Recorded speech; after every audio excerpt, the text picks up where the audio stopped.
Hola, hola, ¿qué tal? Bienvenidos a una clase más.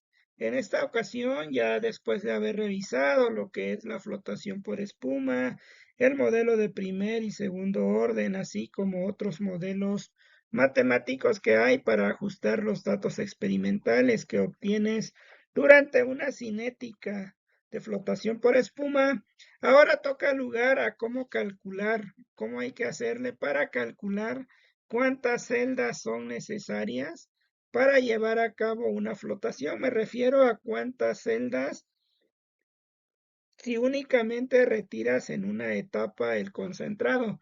A ese tipo de celdas le llaman celdas de cabeza. Más adelante vamos a ver esa clasificación. Pero bueno, aquí tenemos, esto es una celda típica, aquí puedes ver la espuma. Y por supuesto tenemos un tren, ¿verdad? Hay una serie de celdas continuas. Entonces vamos a platicar de ello en esta charla.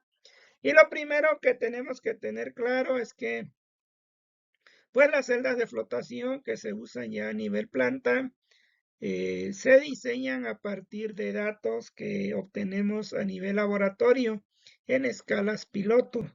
Estas pruebas de laboratorio pues deben desarrollarse con ciertas condiciones, sobre todo con la cantidad adecuada de colectores o de reactivos, depresores, pueden ser activadores en general, pero algo muy importante es que la pulpa debe estar agitada de manera adecuada, es decir, la agitación debe ser tal que permita que todas las partículas de la mena estén en suspensión.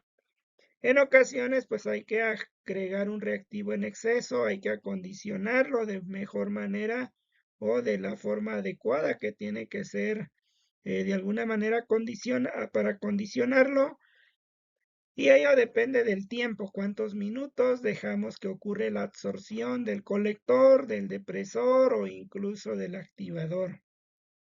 En muchos casos se puede agregar un espumante, generalmente esto se utiliza para la flotación por espuma, pero puede no llevar un espumante. También hay otro tipo de flotación que se llama en tubos Hallimund, pero aquí no vamos a hablar de la flotación por espuma, por lo tanto va a llevar un espumante. La capacidad de cada celda pues va a estar en función del porcentaje de sólidos. Ya sabemos cómo calcular ese porcentaje de sólidos y por lo tanto hay que trabajar con ello. El porcentaje de sólidos se puede determinar con este equipo que ves aquí, con una balanza. Los reactivos comúnmente utilizados son xantatos, pueden ser isopropílicos, etílicos, amílicos, isobutílicos, etc. Algo muy importante que ya te había comentado en una sesión anterior, pues es evidente que el tamaño de partícula tiene que ser el óptimo. ¿Por qué? Porque por una parte nos tiene que garantizar la liberación total de las partículas de interés, pero por otro lado tampoco puede ser muy grande porque no va a poder flotar, no va a poder quedar adherido a la burbuja de aire. Por otro lado, si es muy pequeña, pues incluso pudiéramos tener un arrastre más por cuestiones dinámicas que por cuestiones de que estemos modificando la hidrofobicidad de la partícula.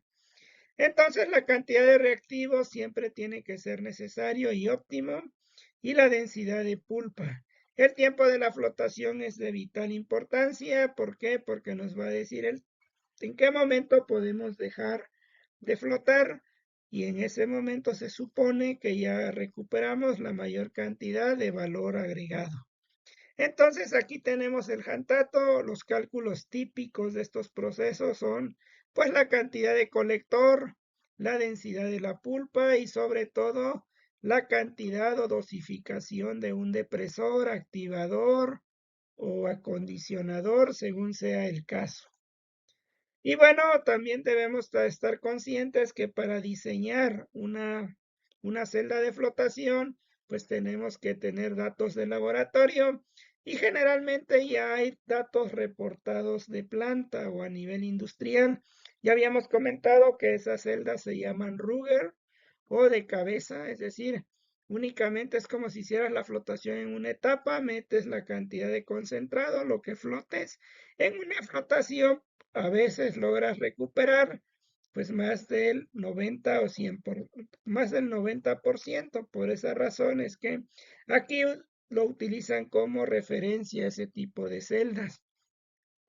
Los tiempos habituales a nivel industrial pues se muestran aquí en esta tabla para cada uno de los elementos de interés. Una cosa es que estos son elementos de interés, pero por ejemplo el cobre puede venir como una calcopirita, es decir, solo hace énfasis al elemento principal, no a la fase mineral. Por ejemplo, aquí puede ser calcopirita. En el caso de plomo podríamos hablar de una galena, en el caso del zinc de la esfalerita. Y estos son los tiempos de laboratorio, ya utilizando este tipo de escalas que serían piloto. Y entonces esa es la parte importante. Tenemos los tiempos en un intervalo. Entonces también algo muy importante de todos estos procesos, pues hay que seleccionar muy bien el tipo de proceso de flotación a utilizar, los reactivos y más, en función de la cuestión del mineral, ¿no? Las características de él. Las propiedades corrosivas y de desgaste del material, pues tiene que ver un material para flotar, a veces viene muy ácido, trae especies ácidas, puede pues de alguna manera provocar corrosión en la celda, pero además va a consumir abundante reactivo para ajustar el pH. Entonces, finalmente, el tipo de circuito, cuántas celdas, cuántos bancos de celda necesitamos, pues también es otra característica principal. Y eso lo muestra en la tabla 3. Aquí tenemos en función de el metal, nuevamente te digo, hace alusión a una fase, por ejemplo, el zinc, como es falerita, pues aquí nos comentan cuántas celdas por banco generalmente se requieren como mínimo, son las cuestiones que están rayadas, pero también lo que es habitual o más típico, pues sería entre 6 y 9 celdas para el caso del zinc. Bueno, aquí está recorrido esto, no había notado, está ligeramente desfasado, esta gráfica debe ir más arriba, pero la puedes buscar en Metso 2006. Entonces el zinc le correspondería esto, al tungsteno esta, a la sílice esta, y aquí pues prácticamente sí emparejan, ¿no? Para la varita pues tenemos como mínimo entre 4 a 6 celdas por banco, pero lo habitual es utilizar entre 6 y 8 celdas. En función de este número pues vamos a poder encontrar cuántas celdas o bancos de celdas necesitamos. El tipo de celda, por ejemplo, cuando hablamos de esas celdas que ya mencionamos, las Ruger, pues tenemos que puede haber de diferentes volúmenes. Generalmente la más típica es de 500 pies cúbicos, pero hay de diferentes volúmenes y aquí podemos observarlo en la imagen. Este es un sistema típico, es un banco de 8 celdas, imagínate. Y aquí ya vienen los motores que obviamente agitan toda esta parte, el tipo de bomba y el tipo de soplador de alta presión. ¿De acuerdo? Lo puedes ubicar en esta página. Aquí vienen todas las celdas tipo Denver para de alguna manera escalar y comprar y tener tu propio proceso. Bueno, ahora vamos a ver un ejemplo rápido cómo es que diseñamos o calculamos el número de celdas. Vamos a partir de un ejemplo, ¿no? Vamos a considerar que fuimos al laboratorio, trabajamos una mena, ¿sí? Que aquí debería ser mena probablemente o mineral, pero tiene una gravedad específica. Esa gravedad específica se determina en el laboratorio. Y en el laboratorio vamos a considerar que trabajamos con un porcentaje de sólidos del 30%. Ahora, ¿qué necesitamos? Pues necesitamos conocer el tiempo de retención o tiempo necesario para alcanzar un porcentaje. Es decir, ¿cuál es el tiempo óptimo? Esto ya lo hemos visto en otros videos, cómo se calcula el tiempo óptimo. Y aquí podemos ver más o menos que es como 6.5 minutos. Ese sería el tiempo de laboratorio. Para ello sirve esos experimentos. Entonces hay que pensar que estos experimentos se llevaron a cabo a nivel laboratorio y obtuvimos a partir de esa información que 6.5 minutos es suficiente como tiempo óptimo para que la partícula o las partículas que van a flotar pues lo hagan en la mayor cantidad posible. De la tabla donde miramos los tiempos de industrial y laboratorio, podemos promediar los extremos, estaba de 13 a 16, pues promediamos y nos da 14.5. De igual manera los tiempos de laboratorio de 6 a 8 entre 2 nos queda 7.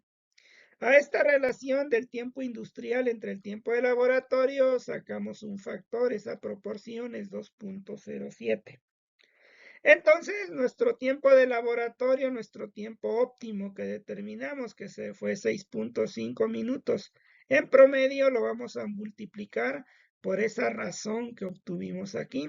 Y esa razón fue 2.07 minutos. Por lo tanto, nuestro tiempo de retención o de flotación tendría que ser de 13.45 minutos para un caso de diseño.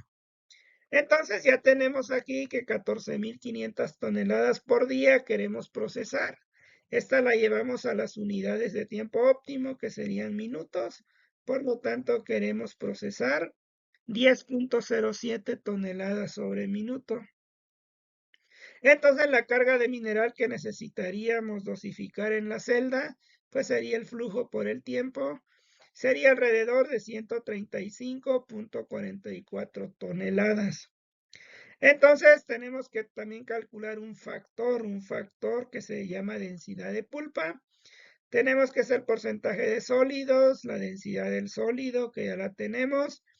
Y aquí tendríamos entonces cuánto de agua hay, el porciento es de agua, si de sólidos hay 30%, pues de agua es 70, ¿verdad?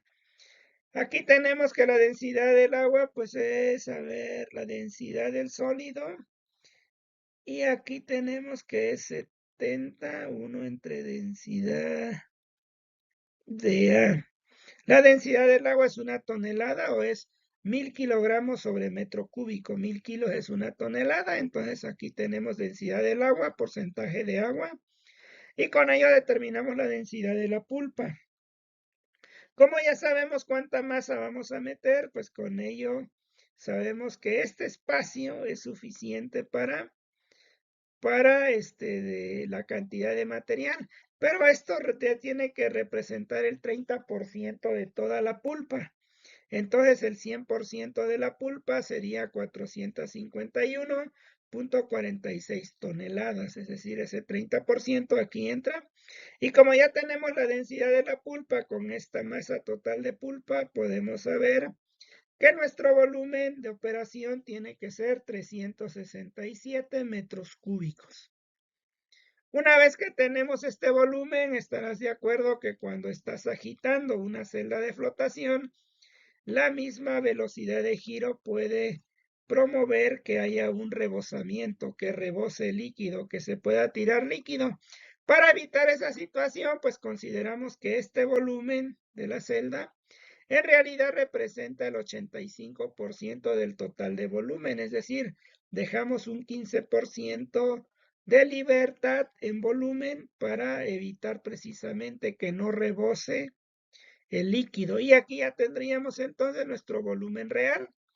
Este volumen real, pues si vamos a meter celdas de 500 pies cúbicos, como ya habíamos comentado, 500 pies cúbicos equivale a 14.15 metros cúbicos. Y por lo tanto nos salen que necesitamos 30 celdas, casi 31 celdas, ¿sí?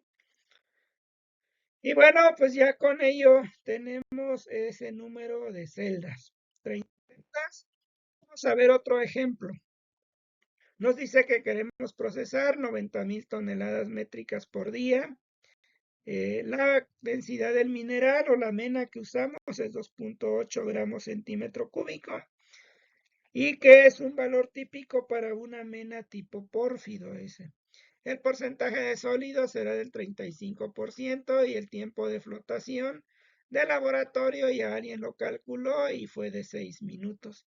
Hacemos el mismo proceso anterior, buscamos el caso del cobre, promediamos estos valores, sacamos nuestro factor de escala, podríamos decir, Este 2.07 lo multiplicamos por el tiempo de laboratorio y nos da 12 minutos.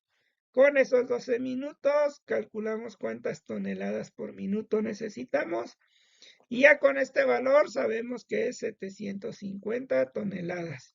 Con la densidad de pulpa tenemos esta densidad. La masa de la pulpa, si bien dijimos es 0.35%, entonces el 100% son 2.142.85 toneladas. De esta relación obtenemos el volumen, ya con esa densidad de pulpa y masa, tenemos este volumen de operación. Como siempre, ahora aquí consideramos un 20% para evitar el rebosamiento, puede ser 85%, es decir, para evitar que haya un derrame, le damos un 20% de libertad al volumen.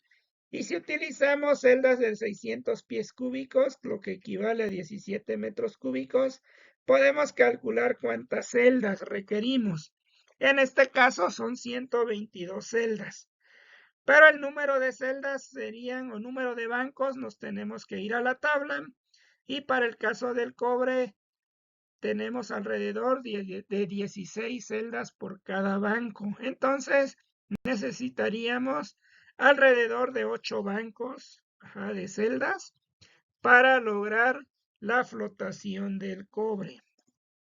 Bueno, pues con ello terminamos este video. Tenemos la bibliografía correspondiente y por supuesto, si te gustó el video, compártelo. También te invito a formar parte de este canal a través de una membresía. Ya puedes localizarlo aquí en mi canal y que contiene muchos beneficios, dentro de ellos pues que podamos platicar sobre la flotación de manera directa, que te pueda compartir material de trabajo y por supuesto hojas de cálculo que te pueden servir para enseñar a tus estudiantes o para que tú mismo tengas pues una herramienta de cómo realizar un análisis en la flotación y sobre todo en el diseño, en una estimación pues razonable.